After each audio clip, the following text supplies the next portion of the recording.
à tous ceux qui me suivent sur YouTube, sur ma chaîne Emmanuel Life. Eh bien, je suis contente de vous accueillir dans cette nouvelle émission. Je vous souhaite la bienvenue et j'espère que nous allons passer, et je crois que nous allons passer un bon moment ensemble. Et aujourd'hui, on va partager ensemble sur la question de la paix. C'est un sujet qui est très vaste. Mais moi, je veux partager avec vous sur la question de la paix et je vais partir des choses que Dieu nous donne. Dieu nous donne son amour. Voilà, on n'a rien fait qui justifie que Dieu nous aime. C'est-à-dire qu'avant même que toi et moi, on naisse dans ce monde, Jésus-Christ avait déjà donné sa vie pour toi et moi. C'est-à-dire qu'avant même que tes parents ou ton arrière-arrière-arrière-grand-parent naissent, Jésus avait déjà donné sa vie pour toi, il nous aimait déjà. Donc le salut de nos âmes et l'amour de Dieu était déjà quelque chose d'acquis bien avant notre naissance. Voilà. Et puis Dieu dit, je vous laisse ma paix, je vous donne ma paix. Donc en fait, la paix de Dieu, tout comme le salut de notre âme et l'amour de Dieu, ce sont des choses qui nous sont données, mais en fait, ça nous est donné. Mais je crois que de la même manière qu'il faut qu'on se saisisse de l'amour de Dieu, on a besoin de cette révélation pour avancer. De la même manière qu'on a besoin de comprendre le plan de rédemption, le pardon de Dieu, on a besoin aussi de comprendre en quoi consiste la paix de Dieu. Il y a beaucoup de gens qui pensent que le fait d'être heureux signifie qu'on est en paix. Je tiens vraiment à attirer votre attention sur le fait qu'il y a plein de gens qui sont non chrétiens, qui ne connaissent pas Dieu, qui n'ont pas acquis leur réconciliation avec Dieu. Enfin, je dis acquis, pardon, qui ne sont pas rentrés dans le plan de réconciliation avec Dieu, qui vivent heureux. Il y a plein de gens qui sont heureux et qui ne connaissent pas Jésus. Est-ce qu'on peut dire que le fait d'être heureux est signe qu'on marche dans la paix avec Dieu? Ben, moi, je pense pas que la paix du monde est significative de la paix de Dieu. Les deux ne veulent pas dire la même chose. Et de la même manière qu'on peut être triste, tu vois, et pas forcément être hors du plan de Dieu. Voilà. Je vais donner des exemples précis. Il y a des personnes qui vivent en situation d'adultère et qui sont heureux dans leur couple, mais qui pourtant, en fait, commettent clairement un péché qui les sépare de Dieu. Il ne s'agit pas pour moi de jeter la pierre. Je ne suis pas en train de jeter la pierre. Je suis juste en train de mettre une illustration sur le fait que la paix de Dieu ne peut pas être représentée. La joie n'est pas significative de la paix de Dieu. Et puis, il y a des gens qui se séparent parce que Dieu leur a montré qu'ils doivent se séparer. Ils sont ponctuellement là dans une situation de souffrance. Ils sont malheureux. Je sais que je parle à quelqu'un parce que combien de fois j'ai entendu des témoignages qui disaient ben moi en fait j'ai dû quitter telle femme et j'étais très malheureux parce que c'était pas dans le plan de Dieu et puis finalement quand je l'ai quitté j'étais malheureux mais j'étais en paix. Alors tu vois le sentiment de joie ou le sentiment de tristesse c'est pas ça qui représente la relation la paix en Christ. La paix en Christ en fait elle doit découler de l'obéissance.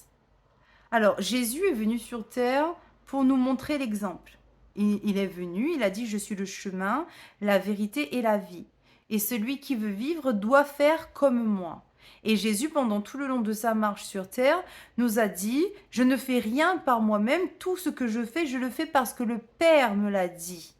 Donc en fait, Jésus qui est la parole de vérité, lui-même était obéissant à la volonté de Dieu le Père. Et avant de partir et de remonter au Père, il a dit, je vous laisse ma paix, je vous donne ma paix. Et il a aussi dit, il est bon que je m'en aille, je vous envoie le consolateur. Et c'est lui qui agira en nous comme le Père a agi en Jésus-Christ. C'est grâce à l'Esprit de Dieu en nous que nous allons pouvoir connaître la volonté de Dieu le Père. Et nous avons également la Bible, pour ceux qui ont du mal encore à discerner entre la voix de Dieu, la voix du monde et la voix personnelle, notre âme, notre volonté propre. Pour ceux qui n'arrivent pas encore à discerner, nous avons aussi la Bible. Il est important qu'on entende clairement que la volonté de Dieu ne peut pas être contraire à sa parole. La Bible, en fait, est une lampe à mes pieds qui éclaire mon sentier et qui me permet d'avancer sur le chemin de la vérité et de la vie qui est Jésus-Christ. Donc, si nous voulons avancer conformément à la volonté du Père, nous avons pour exemple Jésus. Ça, c'est les joies du direct, le chien approuve. Alors on va pas couper, on va continuer, voilà, c'est comme ça. Mais en tout cas, voilà, donc je reviens à ce que je disais, la Bible n'est pas contraire à ce que l'Esprit de Dieu dit et ils fonctionnent ensemble. Donc, il est très important que lorsque nous avançons sur cette terre en voulant garder la paix que Dieu nous donne, que ce que nous faisons, les choix que nous faisons, soient conformes à la parole de Dieu. Voilà. Alors, les sentiments ne sont pas révélateurs de la paix que Dieu nous donne. Ce qui nous fait demeurer dans la paix de Dieu, c'est l'obéissance à sa parole. Et pour pouvoir obéir à sa parole, encore faut-il la connaître. Voilà.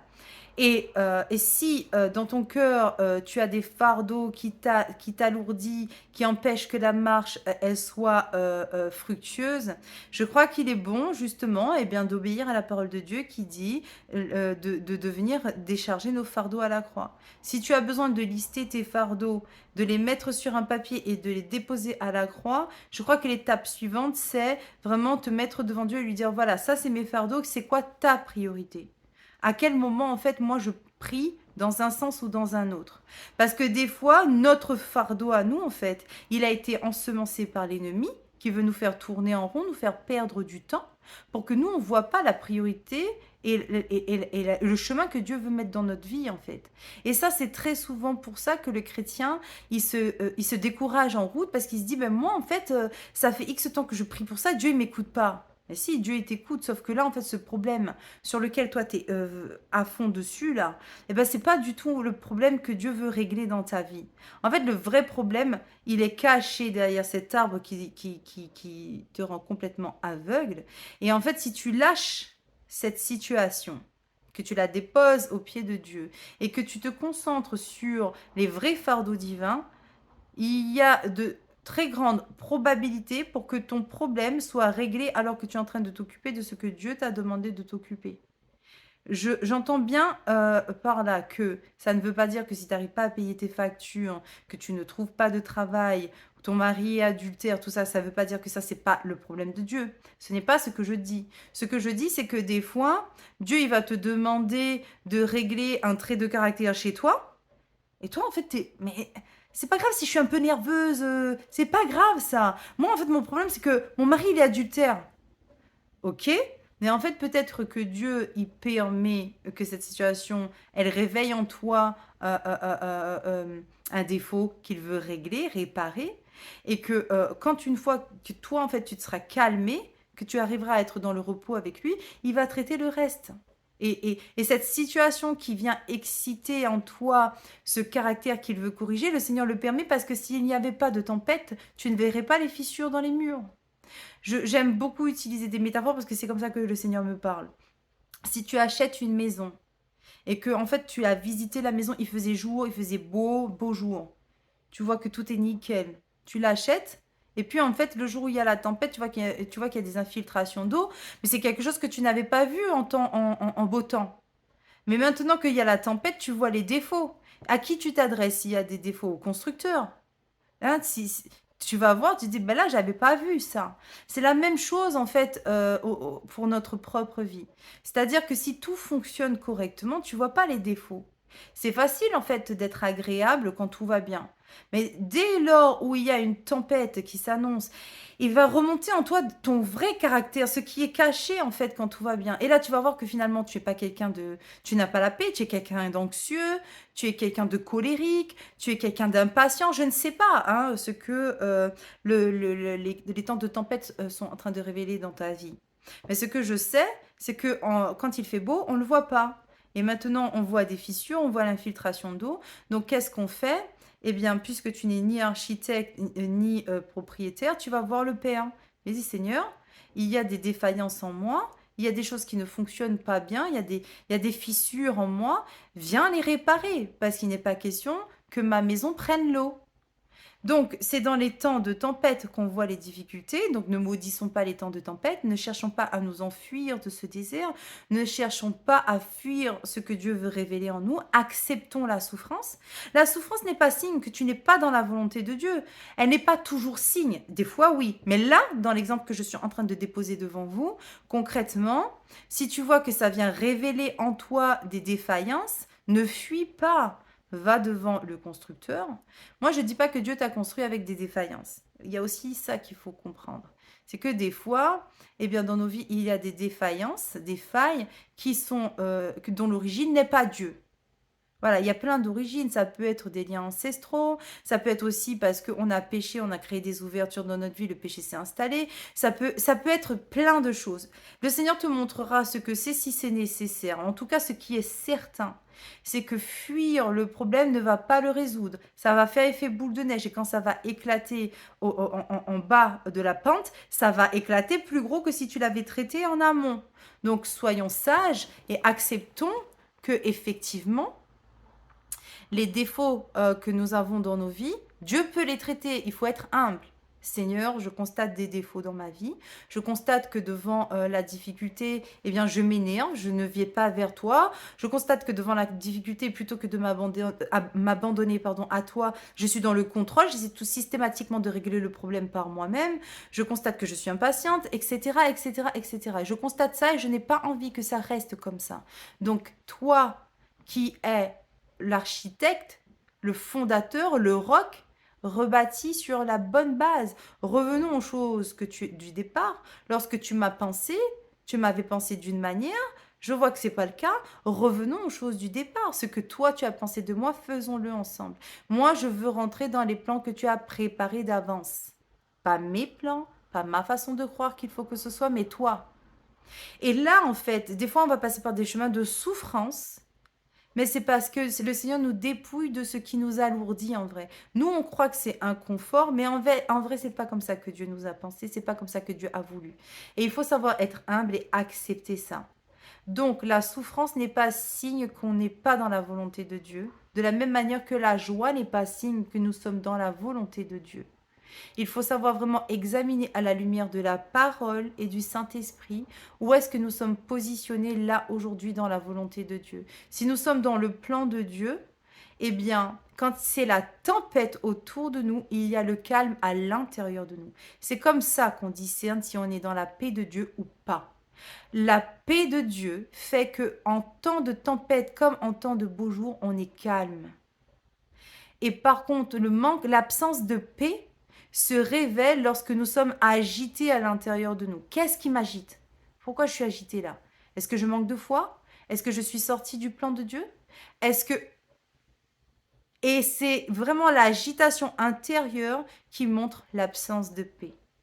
Et il faut vraiment être attentif à ça, se poser devant le Saint-Esprit. Seigneur, est-ce que à l'intérieur de moi, là, je suis tranquille avec ce que je suis en train de faire? Est-ce que je suis tranquille avec la position que j'ai prise? Est-ce que je suis tranquille avec le choix de mon travail? Est-ce que je suis tranquille avec ça? Tu te poses devant Dieu. Jamais Dieu n'est précipité, jamais. C'est quand tu vois qu'on essaie de te pousser pour aller vite, vite, vite, vite, vite, arrête-toi. La Bible dit arrêtez et sachez que je suis Dieu. Il domine sur tout, sur les circonstances, sur les nations, sur tout. Si tu es pressé, c'est très souvent signe qu'il y a une absence de paix. Si tu es précipité, c'est très souvent signe qu'il y a une absence de paix. Arrête-toi, calme-toi, pose-toi devant l'Éternel Dieu, prie et attends ses indications. Dieu n'est ni en avance, ni en retard. Il n'est pas surpris par les circonstances. Donc il faut savoir lui faire confiance et s'arrêter et écouter. On entend facilement dans le désert, rarement en ville. Des fois, il faut se retirer du bruit pour pouvoir écouter. Tu peux prendre un temps de jeûne et de prière. Tu peux partir, prendre un temps. Ça peut être des fois, pour certains, c'est une journée, pour d'autres, c'est 1 heure. Mais sortir, des fois, il y a des gens, c'est 1 an. Ah, ça fait pas rire tout le monde, hein. Moi, je rigole parce que je sais de quoi je parle. Des fois, c'est 1 an, des fois, c'est 2. On ne sait pas. Il y a des gens, ça a pris 40 ans dans un désert. Et ils n'ont pas compris. À toi de voir. En tout cas, ce qui est sûr, c'est que quand tu arrives à la sortie du désert, tu as le choix. Soit tu es dans l'obéissance, soit tu es dans la désobéissance. Et les désobéissants, ils y sont restés. À toi de voir. En tout cas, la paix de Dieu se trouve dans le calme intérieur. Et le calme intérieur, il ne peut pas être contraire à la parole de Dieu. J'en reviens aux personnes qui sont dans le monde et qui vivent dans le désordre et ils sont en paix. Mais ils sont en paix, mais ils ne sont pas réconciliés avec Dieu. Donc celui qui est réconcilié avec Dieu, qui suit la parole et qui a le calme à l'intérieur de lui, il est en paix avec Dieu. Mais si tu es chrétien et que tu n'as pas la paix à l'intérieur de toi, tu es agité, agité, agité, il faut vraiment que tu cherches dans la parole à quel moment, en fait, cette agitation est contraire à la Bible. Vraiment, je vais le formuler autrement.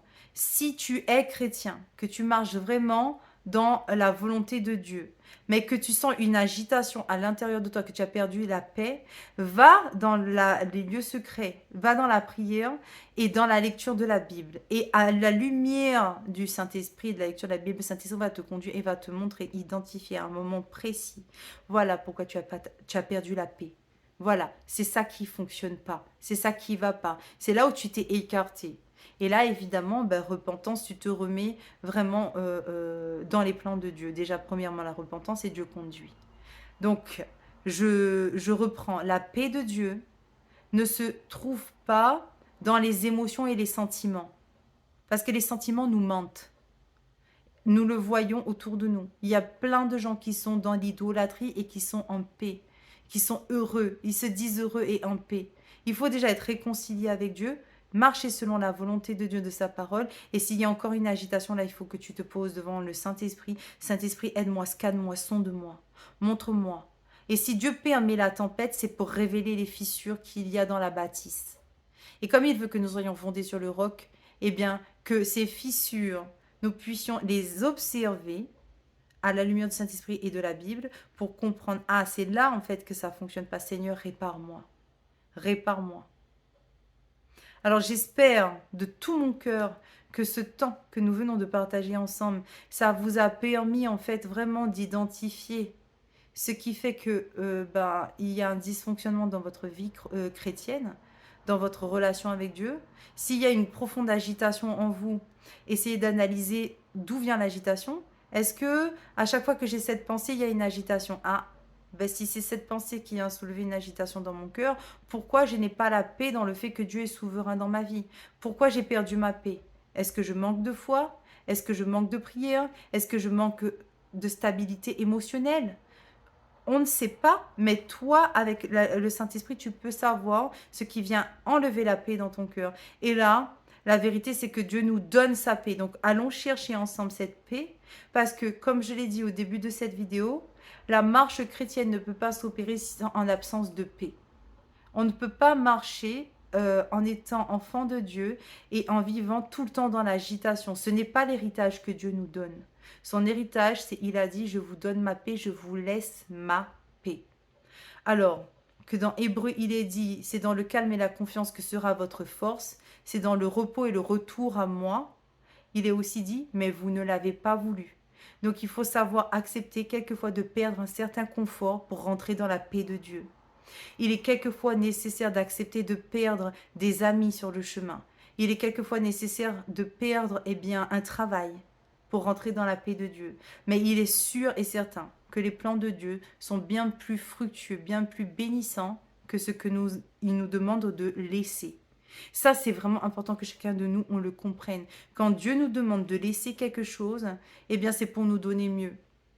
Alors, si nous avons confiance dans notre Seigneur, si nous avons confiance dans son caractère bienveillant, si nous connaissons Dieu comme étant un Dieu bienveillant et juste en toutes choses, normalement, même si sur le moment ça nous fait mal, normalement nous devrions pouvoir lui laisser ce qu'il nous demande. Et si nous n'y arrivons pas, dans ce cas, euh, pas nécessaire de se lapider. Il faut encore une fois tout simplement se mettre devant Dieu, Seigneur Dieu, j'ai du mal à laisser ça. Pourquoi? Est-ce que je manque de confiance en toi? Est-ce que mon amour pour toi est défaillant? Aide-moi à te laisser ce qui n'est pas une bonne chose pour moi, puisque si tu me demandes de le laisser, c'est que c'est pas pour moi. C'est pas bon pour moi. Alors, vraiment, je vous invite, on va rentrer dans ce temps de prière ensemble, et je vous invite vraiment à, pendant ce temps de prière, et après, vraiment méditer devant Dieu sur ce que Dieu nous montre comme agitation à l'intérieur de nous, pourquoi nous sommes agités, est-ce que Dieu peut nous montrer ce qui nous empêche d'avancer et ce que nous devons lui laisser pour rentrer dans sa paix. Merci Seigneur, parce que tu ne nous as pas laissés seuls. Tu nous as donné le Saint-Esprit qui nous permet de discerner ce qui est juste de ce qui n'est pas, ce qui est bon de ce qui est mauvais. Et ce qui est bon pour un tel n'est pas forcément bon pour moi. Donc tu nous donnes une parole individuelle. Je te remercie Seigneur pour cette grâce qui nous est accordée individuellement.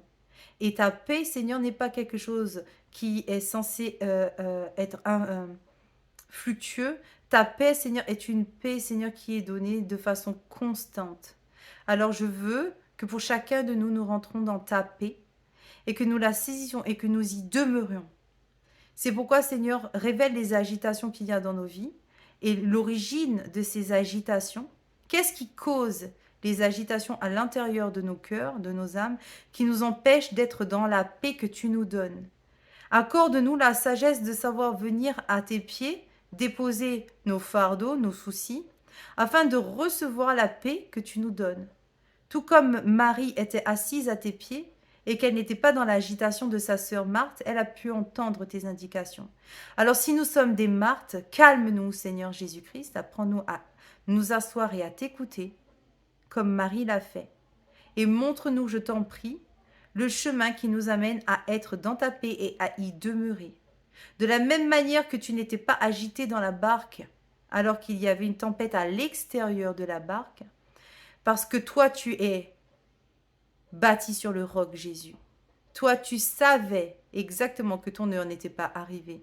Alors que les apôtres ne le savaient pas encore, car ils n'avaient pas encore reçu cette parole, je te demande, Seigneur, que la parole qui nous permettra à chacun d'être bâti sur le roc et de demeurer en paix, afin que, quand ça s'agite autour de nous, nous, on dort tranquillement. Fais-nous rentrer dans cette grâce, Seigneur. Fais-nous rentrer dans cette grâce. Que nous puissions nous aussi dormir à l'intérieur de la barque alors que tout s'agite autour de nous.